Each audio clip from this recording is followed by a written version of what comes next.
ወታደር ነኝ ብዬ ለመወጣጠር እኮ አይደለም። እርቦኛል ነው ያልኩት። ራበኝ ነው እዚህ ጋር ይሁን እንጂ ይሄን ለምን ታያላችሁ? እርቦኛል። ወታደር መሆኔን መንግስት ነው የሚያጣራው። ለአሜሪካ መንግስት፣ ለሲአይኤ፣ ለኤፍቢአይ ተውለት። የኔ ውትድርና እዚህ ጋር ነው ማየት ያለብህ። ሃንግሪ አታውቁም? አንድ የአሜሪካ ሲቲዝን ኢትዮጵያ ውስጥ ሆምለስ ሆኛለሁ እያለ ነው ያለው። ይሄ በጣም የሚያሳዝንና የሚያሳዝን ነገር ነው። ለምን አሜሪካን ኤምባሲ ለምን አትሄድም አንተ? በቂ ሲቲዝን አይደለ? የአሜሪካን ዜጋ ነህ አይደል? ጌታን ቶሎ እንዲመጣ እናደርገዋለን። ቶሎ እንዲመጣ ልክ ኦርቶዶክሶች የሆነ ችግር ሲመጣ ለ3 ወር የሚደበቁበት ማአት ገዳም አላቸው። የኛ ጴንጤዎች ግን ከሚስቱ ጋር ቢፋታ እንኳን መሄጃ ቦታ የለው። ሆቴል ነው የሚገባው። ሆቴል ደግሞ የግልሙትና ቦታ ነው። ለጴንጤ ኃጢያት ነው። ሆቴል ውስጥ መብላት፣ ሆቴል ውስጥ መጠጣት፣ ሆቴል ውስጥ መታየት ራሱ ኃጢያት ነው ለኛ። ኢየሱስ ክርስቶስ በአንድም በሌላም ነገር ይናገራል፣ ሰው ግን አያስተውልም። በየቀኑ በአንድ ነገር ተናግሮሃል፣ አላስተዋልክም። ሰው አያስተውልም። በእንስሳ የማይናገርበት ነገር የለም። እኔን በአሞራ ነው አሞራ እንደዚህ ክንፉን ዘርግቶ እንደመስቀል መስታወት ባይኖረው እኮ ሊያቅፈኝ ነው። ደግሞ አሞራው እንዳይሞት ደግሞ በፓሴንጀር በኩል ነው እንደዚህ ብሎ መጥቶ መስታወቱ ላይ ስላይድ ያደረገው። እኔ ሰው አያምንም። ካልተቀረጸ ዳሽካም ካላገኘው እኔ በማወራው ሊገልጸው አልችልም። ሰው አያምንም። ሃግ አድርጎት ስላይድ አድርጎ በቃ ሚሽኑን ፈጽሞ በታች ነው የበረረው። ምንም አልሆነም። እኔ ግን ለምንድን ነው መልእክት እንደሆነ ያወቁት? የልምድ ብዛት። ልምድ ይባላል። ከ20 ዓመቴ ጀምሮ ከ5 ዓመቴ ጀምሮ ያያዋቸው ህልሞች ስላሉ በፊት አጋጣሚ ነበር ቋንቋዬ። አሁን አጋጣሚ የሚል ካፌ አይወጣም።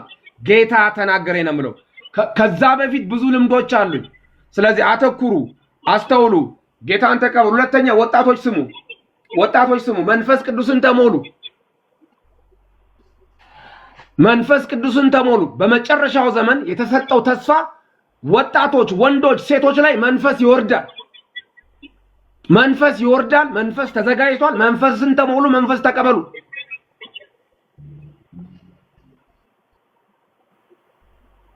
ሁለተኛ ነገር ደግሞ ዓለም ወደ ጦርነት እያመራች ነው ይባላል። አንተ ምን ይታያል? በራእይ ምን ይታያል ስለ ዓለም? ይኸውልህ እኔ ነብይ ነህ ይሉኛል ብዙ ሰዎች። እኔ ደጋሚ ነኝ። ነቢያት እዚህ ውስጥ ነው ያሉት። ነብይ እዚህ ነው ያለው። እኔ የነሱን ቃል ደግመውና ነብይ ይመስላለሁ። የነሱን ልብስ ለብስና ነብይ ይመስላለሁ እንጂ እኔ ከእግዚአብሔር አልተቀበልኩም። እግዚአብሔር ሲናገር አልሰማውም። ግርማውን አላየውም። ነገር ግን እግዚአብሔር ሲናገር አይተናል። በቀጥታ ተናግሮናል ያሉ ሰዎች እዚህ ውስጥ አሉ። እኔ ደግሞ በእነሱ አምናለሁ። በጣም አምንባቸዋለሁ። በኮንፊደንስ እናገራለሁ።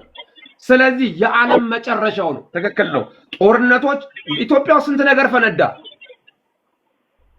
በአፋር በከረዩ በኩል ፈነዳ መሬት። እንደገና በሰሜን ምስራቅ በኩል መሬት ፈነዳ ከ4 ቀን በፊት።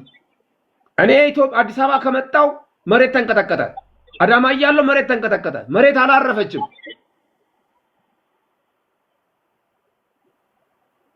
አንተ ነህ ያንቀጠቀጥከው ያለው ማለት ነው። በቂ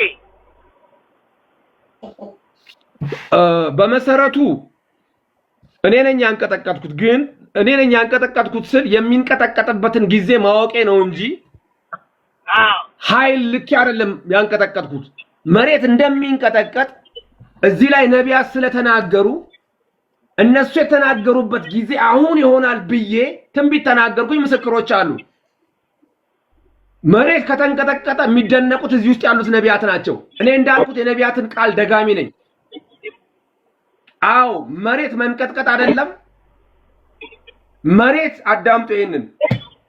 መሬት ኦርቢቱን ለመጀመሪያ ጊዜ ኦርቢቷን ስታ ወደ ታችና ወደ ላይ በስፔስ ላይ ትወዛወዛለች።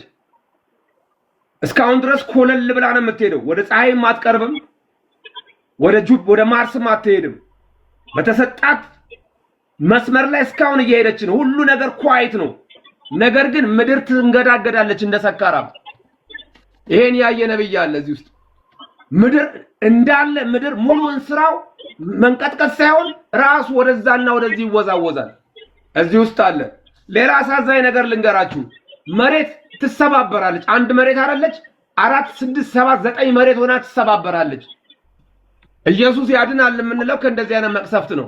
መሬት ከተሰባበረ አፍሪካ በዛ በኩል እስያ በዛ በኩል አሜሪካ እዛ ከተገነጣጠለ የሚያድን አያስፈልግም። መሬት መኖሪያ አትሆንም፣ ትፈርሳለች በኃጢአት ምክንያት። ይሄንንም ያሉት ነቢያት ናቸው። እኔ ደግሞ ደግማለሁ እነሱ ያሉትን። ስለዚህ ምን እላለሁ? መሬት ትሰባበራለች እላለሁ። ኦኬ። በነገራችን ላይ ጋይስ በመንፈስ ቅዱስ በእውቀትና በመንፈስ ቅዱስ የተሞላ ሰው ነው። በቂ ግን እንደ ሐሳብ ፒሲፒሲ በጣም በጥሩ ሁኔታ እየሄደ ይመስለኛል። እንዴት ነው እየሄደ ነው አሁን ላይ ያለው ፒሲፒሲ? እውነት ነው። ሁለተኛ በፒሲፒሲ ዮኒ ማኛ መጥቶ ለምን ፒሲፒሲ ላይ የተወሰነ ኮርስ እንዲወስድ ኢንቪቴሽን ለምን አትልክለትም? ለምን አታስተምረውም? አሁን እሱ በጣም በሃይማኖት ውስጥ ያለ ሰው ነው። አሁን በሃይማኖት ላይ በጣም ብዙ ነገሮችን ይናገራልና ለምን ፒሲፒሲ ላይ እንደ አገልጋይ ወይም እንደ ምዕመን ለምን እንዲማር ኢንቪቴሽን ለምን አትልክለትም? አንተ ጋር በጣም ትክክለኛ ነገር ነው የተናገርከው። ካንተ አይደለም፣ የእግዚአብሔር መንፈስ ነው ባንተ የተናገረው። ነገር ግን እኔ ሳልሆን እዛው ሬኖ ኔቫዳ ያሉ ፓስተሮች አሉ፣ ወይ አበሻ ወይ ጥቁር ወይ ነጭ። እነሱ ነበሩ እሱን መያዝ ያለባቸው። ዮናስ አልተያዘም። ዮናስ በጣም አልተያዘም። መያዝ ያለበት ሰው ነው። በጴንጤ ስርዓት እየሄደ አይደለም ያለው። መጀመሪያ ቁጭ ብሎ መማር ነበረበት። ዮናስ ገና መንፈስ ቅዱስ አልተሞላም። እዛ ያሉ ሰዎች እሱን መያዝ ነበረባቸው። አትላንታ ይሄዳል፣ ዶክተር ቶሎስ ይለቁታል። እዛ ይሄዳል፣ ይለቁታል። ዮናስ መያዝ አለበት፣ መማር አለበት፣ ይሄንን መብላት አለበት። ከዛ በኋላ ነው መውጣት ያለበት። ይሄ ለራሱ ጥቅም ነው። ምን አለ በሉኝ፣ ይሄው አደገኛ ነው። ምክንያቱም እዚህ ውስጥ ያለው ቃል በጣም ቦንድ የሚያደርግ ነው። ብዙ ስነ ስርዓቶች አሉት። እያንዳንዱን አገልጋይ ነኝ የሚል ሰው ህይወቱን አደጋ ላይ የሚጥል ነው ይሄ መጽሐፍ። የኔ መጽሐፍ ቅዱስ ቻርሊ ከርክ ብየዋለሁ። መጽሐፍ ቅዱሴ ሲኬ ነው፣ በቻርሊ ከርክ ነው የሰየምኩት። ይሄን መጽሐፍ አንብቦ የሚወጣ ሰው እጣ ፈንታው መገደል ነው። የሚገድለው ሰይጣን ነው። እናንተ አሁን ሰው ገደለው ነው የምትሉት፣ ሲኬን አይደለም፣ ሰይጣን ነው የገደለው። ምክንያቱም የስራውን ነው እያፈረሰበት ያለው። አለበለዚያ ግን እዚህ ውስጥ ያለውን ነገር ሳትጠብቅ ዝም ብለህ ልታገለግል ብትወጣ ራስንም ትጎዳለህ፣ የሚሰሙህንም ትጎዳለህ። ዮኒን አሜሪካ ያሉ ሰዎች መያዝ አለባቸው። ኢትዮጵያ አይደለም ያለው። አሁንም ጊዜው አልረፈደም። እንደገና ዮናስን ይዘው ማስተማር አለባቸው። ዮናስ ልጅ ነው። በጴንጤ ቋንቋ ዮናስ የተወለደ ህፃን፣ ለኛ እንደ ህፃን ነው የምንቆጥረው። እሱ ማንኛውም ሰው አንድ ሰው ወዲያው ጴንጤ እንደሆነ ህፃን ነው። በመንፈሳዊ ደረጃ ህፃን ነው። ብዙ እንክብካቤ፣ ብዙ ጥንቃቄ ነው የሚደረግለት። እድሜው ለምን 40 አይሆንም? ለምን 50 አይሆንም? ልክ ጌታን ሲቀበል እንደ ህፃን ነው የሚቆጠረው። ዮናስ ግን በፊት ያለውን ክሬደንሻሎች እና እሱን አዳምሮ አጋብቶ ሊሄድ ነው የፈለገው። እንደዛ አይሆንም። በፊት ያለ ክሬደንሻል በዓለም ዘፋኝ በምንም ታዋቂ ልትሆን ትችላለህ። የጌታን ቤት ለመስራት ለማገልገል አይጠቅምም። ስለዚህ ዮናስን አሜሪካ ያሉ እዛው ሬኖ ኔቫዳ ያሉ ፓስተሮች የመጀመሪያ ቪዲዮ የሰራሁት ጠፍቼ ነበር ከቲክቶክ ወደ ቲክቶክ የተመለስኩት ዮናስ ጌታን ሲቀበል ነው። የመጀመሪያ ቪዲዮ ወደ ቲክቶክ የመጣሁበት ሀብዬ የዛሬ 9 ወር የተዘጋው አካውንት ላይ እዛ ላይ የመጀመሪያው ቪዲዮ 1 ቪዲዮ 2 ቪዲዮ ስለ ዮናስ ነው። እኔ ቲክቶክ ልቀጥል አይደለም የመጣሁት፣ ግን ስለ ዮናስ እግዚአብሔርን ላመሰግን እሱንም ላበረታታ ነው ብዬ 2 ቪዲዮ ሰርቻለሁ።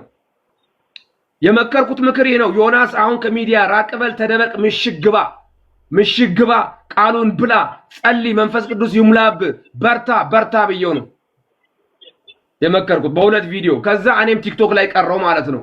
መነሻዬ ዮናስ ነው። ዮናስ ለእግዚአብሔር ቤት ይጠቅማል። ምሽግ መግባት አለበት፣ መሰልጠን አለበት። ጌታ ይባርክ። ሼር ኮፒ ሊንክ አድርጉ ጋይስ። መንገድ ላይ ስለሆንኩ ይቆራረጥባችኋል። መንፈሳዊነትን ጨምሩ።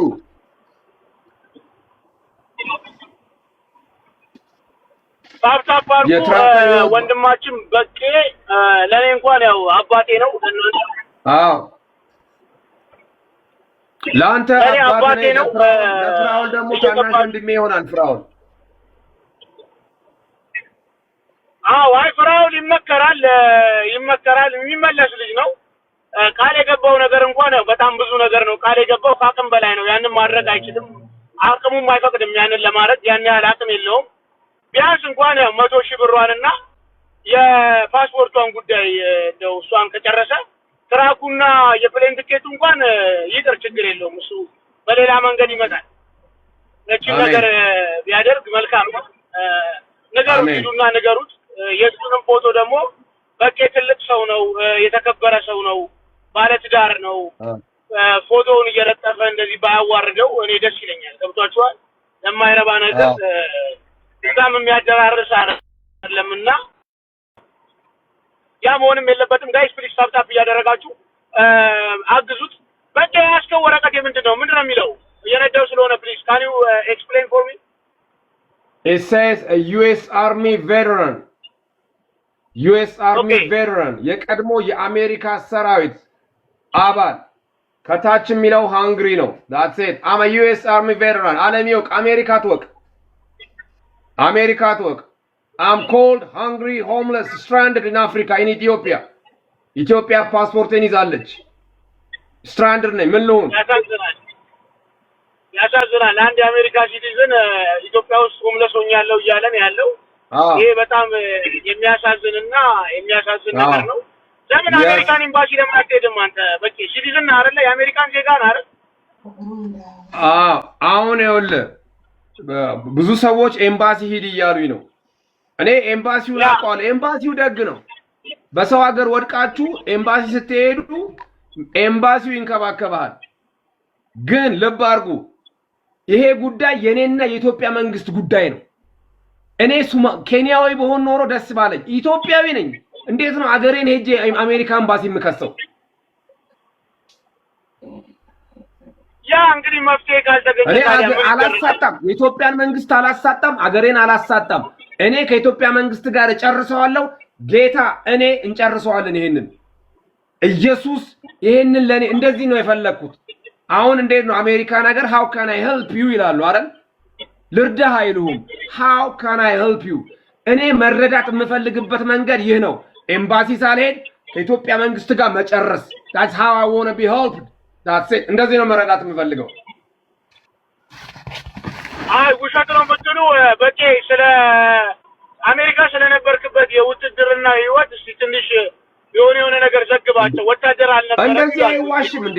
ሲአይኤ ይገለኛል፣ ኤፍቢአይ ይደፋኛል። እንደዚህ አይደረግም እንዴ? በአሜሪካ መንግስት ህግ የአሜሪካ ዩኒፎርም ወታደር ልብስ መልበስ ወታደር ነኝ ማለት ትሪዘን ያስገድልሃል። ትልቅ ወንጀል ነው። እንደዚህ አርገ የአሜሪካ ወታደር ካልሆንክ ሲአይኤ ኤፍቢአይ እንዲህ ነው የሚያንቅህ። እዴ ተዋቸው በእና ስንት እኮ እዚህ ምንም የማያውቀው አሜሪካ ወታደር ነው።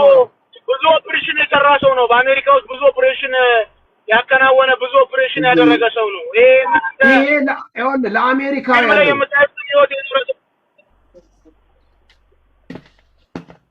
አሜሪካውያን እኔ ወታደር መሆኔ በአንድ ሰከንድ ነው የሚያውቁት። ገብቶሃል? ታውቀዋለህ አይደል አንተ የሰርቪስ ታሪክህን? ማንኛውም በቃ ወዲያ ኮምፒውተር ያውቃሉ። ኦልሬዲ አውቀዋል። እኔ አሜሪካን እንዲያው ነው የምፈልገው።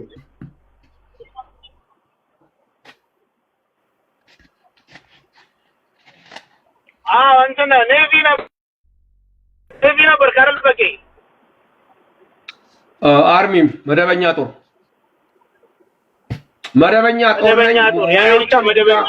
መናገር አልፈልግም። ገብቶሃል?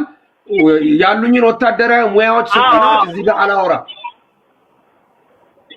ገብቶሃል? እኔ እዚህ ጋር ብናገር አንድ የወታደራዊ ህግ ነው የምጥሰው። አውቀዋለሁ ማን እንደነበርኩኝ ምን እንደሰራው ሚሊቴሪ ውስጥ እዚህ ጋር ማውራት አልችልም። እኔ አሁን ወታደር ነኝ ብዬ ለመወጣጠር እኮ አይደለም። እርቦኛል ነው ያልኩት። እራበኝ ነው እዚህ ጋር ይሁን እንጂ ይሄን ለምን ታያላችሁ? እርቦኛል። ወታደር መሆኔን መንግስት ነው የሚያጣራው። ለአሜሪካ መንግስት፣ ለሲአይኤ፣ ለኤፍቢአይ ተውለት። የኔ ውትድርና እዚህ ጋር ነው ማየት ያለብህ። ሃንግሪ አታውቁም?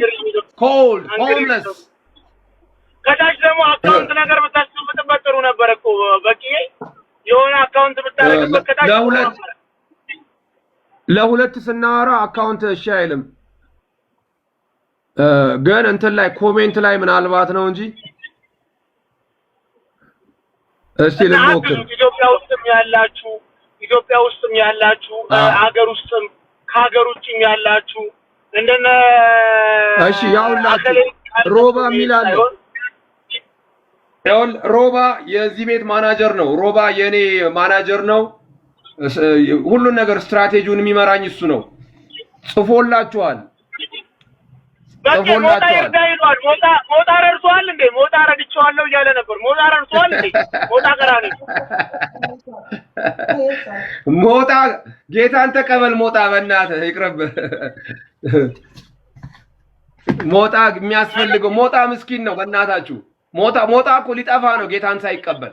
ሞታ ጌታን ተቀበል። መንፈስ ቅዱስ ይሙላብህ። በወይን ጠጅ አትስከር።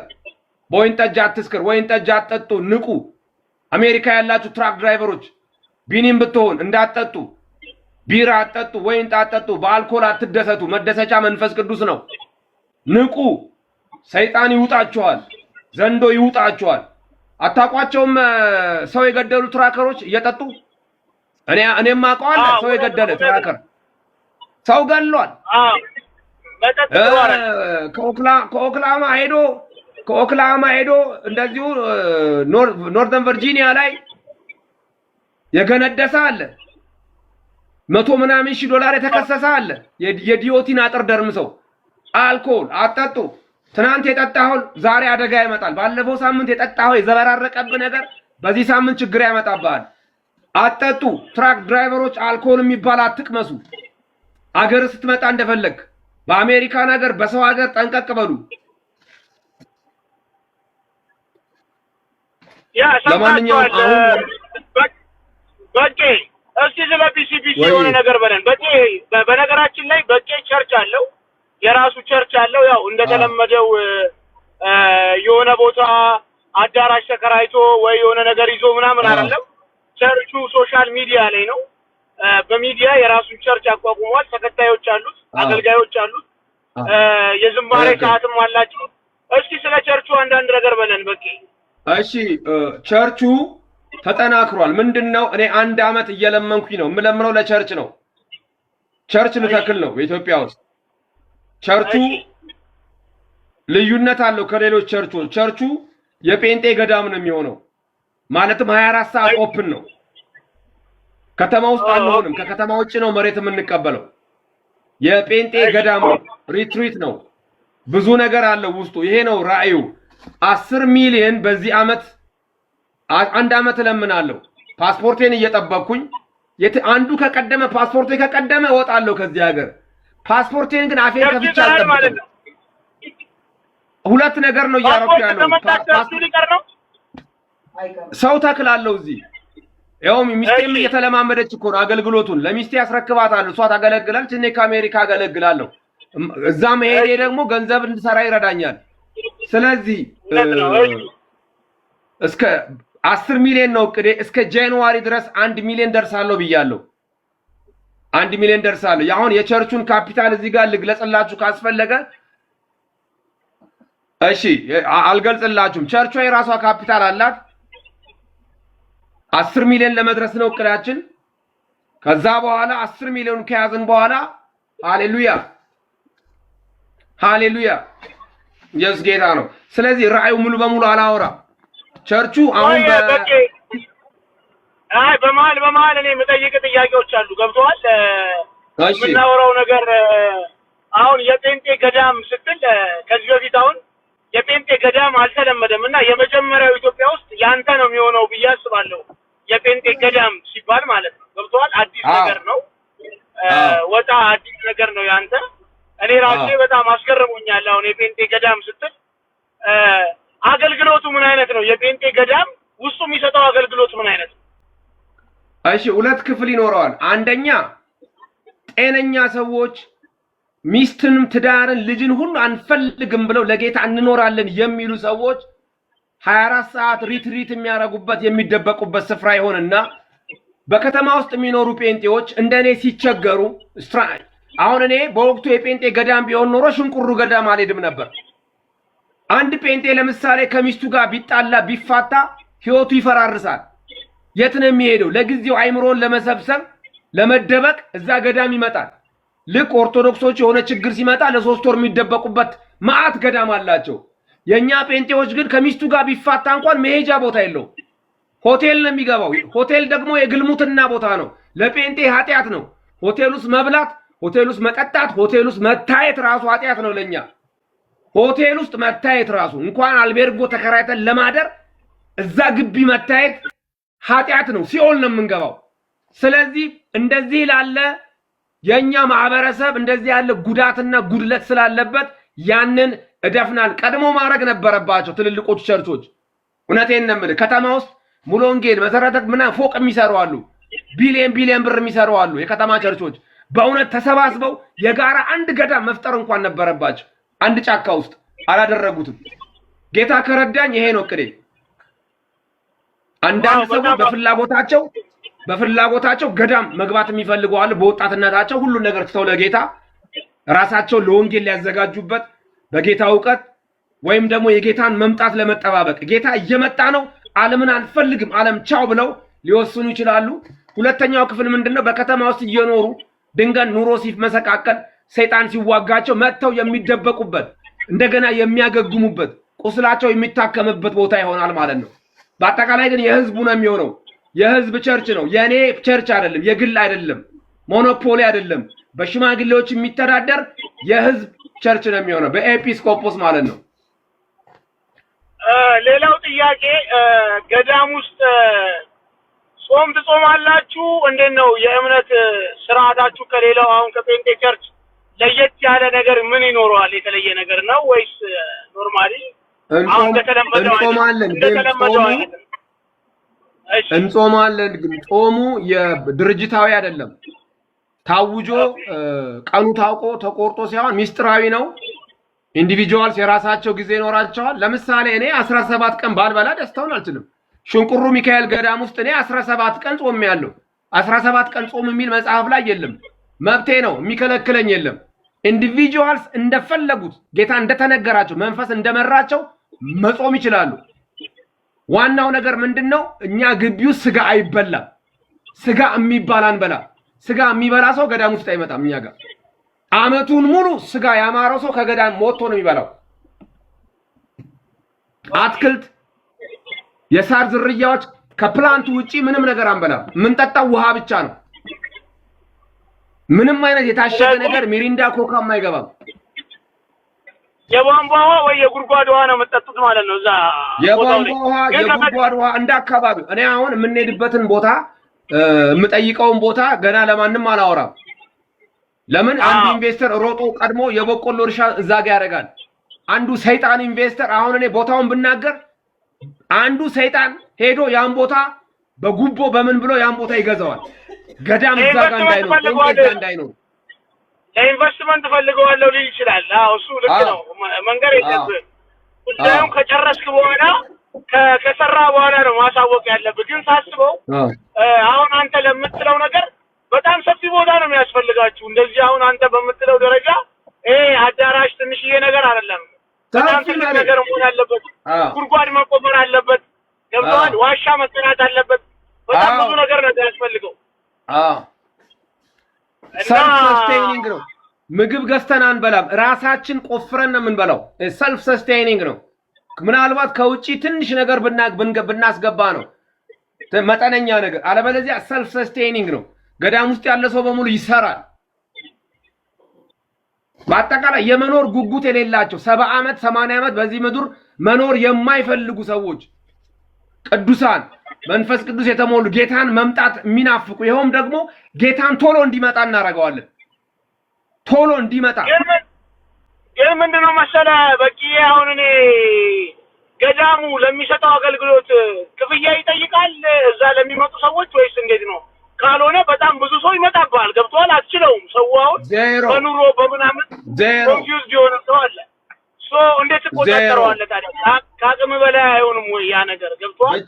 እኔን ብቻዬን መዓት ሰዎች እዚህ ውስጥ አሉ ጌታ የሚያዘጋጃቸው።